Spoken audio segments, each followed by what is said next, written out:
संगमनेर नगर परिषदेच्या वतीनं शहरामध्ये अतिक्रमण मोहीम राबवण्यात आली।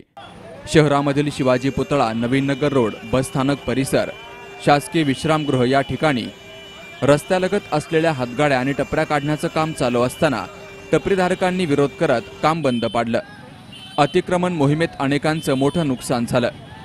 त्यामुळे टपरीधारकांनी मोठ्या संख्येनं नगर परिषदेमध्ये येऊन मुख्याधिकाऱ्यांच्या दालनामध्ये विरोध प्रकट केला।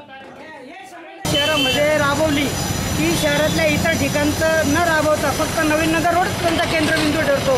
तो पण फक्त एका डोळ्याने उघडा राहतो। उजव्या बाजूने डाव्या डोळ्याने बाजून नगरपालिका आंधळी आहे की काय असा प्रश्न आम्हाला पडतो। 4 चाकी धोरण आम्ही किती वेळा सांगितलेले, फेरीवाला धोरण राबवा, फेरीवाला धोरण राबवा। त्याच्याकडे मुख्याधिकाऱ्यांचा दुर्लक्ष आहे, पाठ दाखवली जाते, पण गरिबाच्या चुली बंद करून मोठ्यांचं मात्र काय काय केलं जातं हे आम्हाला सांगता येत नाही।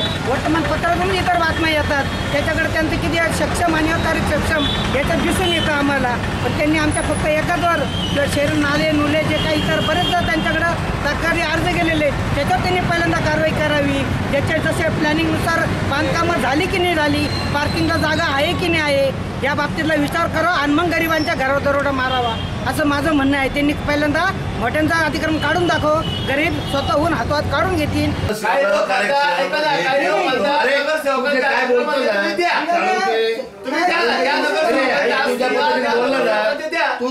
फेरीवाले धोरण देऊ साहेबांना मग याचा होईल कार्यक्रम। मग आम्ही म्हणतो जाऊन द्या साहेब नका करू आपण जागा कुठली दिली, इंदिरा गांधी आज त्या जागेची व्हॅल्युएशन काय व्हॅल्युएशन आहे पण आजच्या पोटात मला सांगा एक विषय असं आहे कुठेतरी करायचं। आज गाव राहिला सरकारी जागा आहे का पण दाखवताला राहिला प्रश्न ना आपल्या जे गाड्या येतात तिथलं जे पुढचं आतमध्ये जे वट्टे येतात काढून टाका साहेब, ते वट्टे काढून टाका साहेब, काढून टाका काय करायचे। यावेळी रहदारीला कोणताही अडथळा होणार नाही अशा पद्धतीनं आपल्या हातगाड्या लावण्याचा आदेश मुख्याधिकाऱ्यांनी दिला।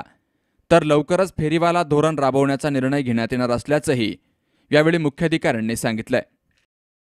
उलट आपण आता फेरीवाल्यांचं सर्वेक्षण करण्यासाठी ऑनलाईन सर्वेक्षण करायसाठी आपण निविदा पण दिलेली, लक्षात घ्या। फेरीवाला धोरणाच्या दृष्टीनेच आपल्याला काम करायचं।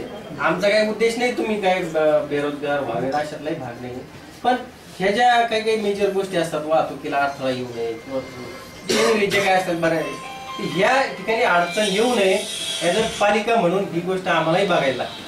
तर आपण तुमच्यातले 1-2 प्रतिनिधी जे असतील ना, आपण जी फेरीवाला समिती आहे त्याच्यामध्ये तुम्ही म्हणताल तसं 15 दिवसामध्ये आपण फेरीवाला झोन निश्चित करू। पण सर त्याचा उदरनिर्वाह त्याच्यात चालला पाहिजे ना, असं नाही आता हे समितीत चर्चा होईल। फेरीवाला धोरणाच्या अनुषंगाने शेवटी शासनाने नियम दिलेले आहेत, हे काय शिवनी बनवले नाही किंवा आपण नाही बनवले। त्याच्यामध्ये तुमचेही प्रतिनिधी आहेत, तुमचे कोण 1-2 प्रतिनिधी असतील ते प्रतिनिधी असतात त्याच्यामध्ये, त्याच्यानुसार आपण फेरीवाला जे क्षेत्र आहे ते निश्चित करू। आपण फेरीवाल्यांचं सर्वेक्षण पण करणार आहेत आपण त्याच्यामध्ये, पण त्याच्यानुसार जे होईल ते सगळ्यांना बंधनकारक राहील। फेरीवाला समितीमध्ये निश्चित होईल, ते इथं मला नाही सांगतात कारण ते टीपीचा माणूस असतो, ते शिवलागाने। अनेकांची कुटुंब ही या व्यवसायावर अवलंबून आहेत। रहदारीला अडथळा न करण्याच्या आश्वासनावर पुन्हा हातगाडा लावण्याची परवानगी नगर परिषदेने दिली आहे। शहरातील सरसकट अतिक्रमण काढल्यास आम्ही आमची अतिक्रमणं काढून घेऊ असं या टपरीधारकांनी सांगितलंय। ज्यांच्या हातगाड्या नगरपालिकेनं आणल्या आहेत त्या परत देण्याचंही मुख्याधिकाऱ्यांनी सांगितलं। Sukhdev Gadekar, C News Marathi, Sangamner.